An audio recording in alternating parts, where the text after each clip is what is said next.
Good morning to all. आज हम लोग एक नया पाठ पढ़ने जा रहे हैं। वह पाठ है I am going to dance again. I am going to dance again. मैं पुनः नृत्य करूंगी। मैं पुनः नृत्य करूंगी। और इसके लेखक हैं नजमुल हसन। नजमुल हसन। हम पिछले 2 क्लास में हम इसके वर्ड मीनिंग्स लिख लिए हैं और आज हम पाठ को पढ़ेंगे और समझने की कोशिश करेंगे। सबसे पहले हम पाठ के जो मूल सारांश हैं उनको समझने की कोशिश करेंगे, उनको पढ़ेंगे। Life is not a smooth journey. जीवन एक सहज यात्रा नहीं है। Turbulence, ups and downs are order of the day. मतलब अशांति, उतार चढ़ाव जीवन में आते रहते हैं। The winner in the game of life is one who overcomes adversities and is undeterred by any challenge। मतलब जीवन के खेल में विजेता वही होता है जो तमाम विपत्तियों और कष्टों से उबर जाए और किसी प्रकार के मुश्किल से ना घबराए। Just as the crushing of the rose brings out its sweet fragrance, so the difficulties of life release the sweetness within us। मतलब जैसे कुचल कर गुलाब का फूल सुगंध देना नहीं छोड़ता है, उसी प्रकार वैसे ही हमारे मुश्किलें हमारे अंदर मिठास भर देते हैं।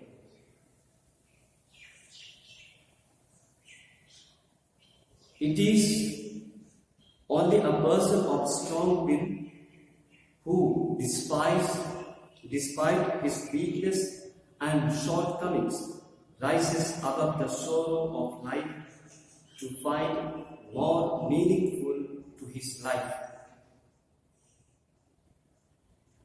मतलब सिर्फ दृढ़ इच्छा शक्ति वाले व्यक्ति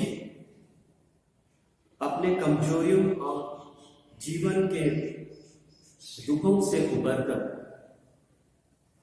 अपने जीवन को और एक बड़ा अर्थ प्रदान करता है। Here is a story of one such dancer who met with an accident, but through sheer dedication, devotion and commitment to her dance, she could make it back to the stage again। मतलब यह एक ऐसे ही नर्तकी की एक प्रस्तुति कहानी है जिसने एक गंभीर दुर्घटना का सामना किया और अपने पूर्ण समर्पण, निष्ठा, भक्ति या तो श्रद्धा और प्रतिबद्धता के दम पर नृत्य करने के लिए पुनः मंच पर प्रस्तुत हो गए।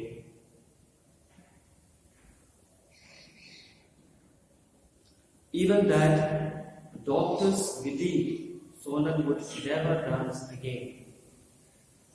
डॉक्टरों ने कहा था कि सोनल फिर नृत्य नहीं कर पाएगी। She had met with a serious accident and had lost her legs, but Sonal Mansi refused to believe the doctors She believed in her potentialities. मतलब उसने एक गंभीर दुर्घटना का सामना किया था और अपने पैरों को खो बैठी थी, किंतु सोनल मानसिंह ने डॉक्टरों के कहने पर बिल्कुल विश्वास नहीं किया। वह अपनी संभावना, प्रतिभा, योग्यता में विश्वास करी और आगे बढ़ती गई। अप्रैल 20, 1975, Bombay's Rang Bhavan was full. The audience waited impatiently. अप्रैल 20 तारीख 1975 में बॉम्बे का रंग भवन खचाखच भरा हुआ था और दर्शकगण उत्सुकता से प्रतीक्षा कर रहे थे। In the green room, Sonal Mansi anxiously looked into the mirror and saw beads of perspiration shining on her face.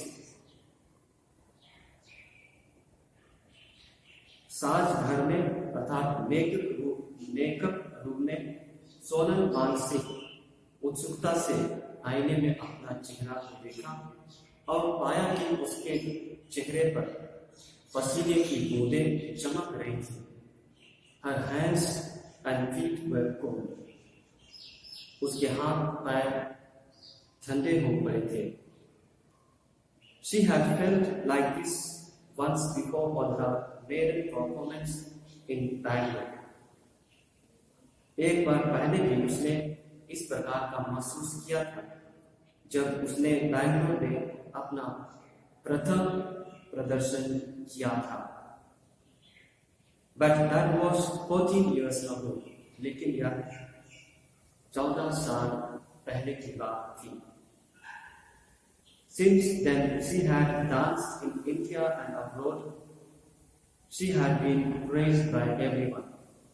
तब से वह भारत और विदेशों में नृत्य कर चुकी थी और सभी ने उनकी प्रशंसा की थी, बड़ाई की थी। Today, however, Sonal was making a new start. This was the first time she would dance in public after a car accident in which she had been seriously injured just 8 months earlier.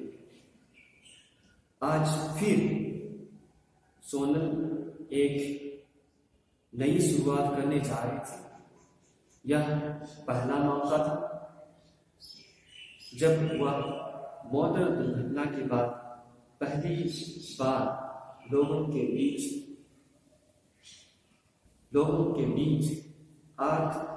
लगभग 8 महीनों के बाद के पहले अब नृत्य करने जा रही थी। Had her struggle to dance again been worth it? क्या उसके पुनः नृत्य करने का संघर्ष करने का लायक था, वर्थ था? She pulled herself together and with quick jiggling steps was on the stage.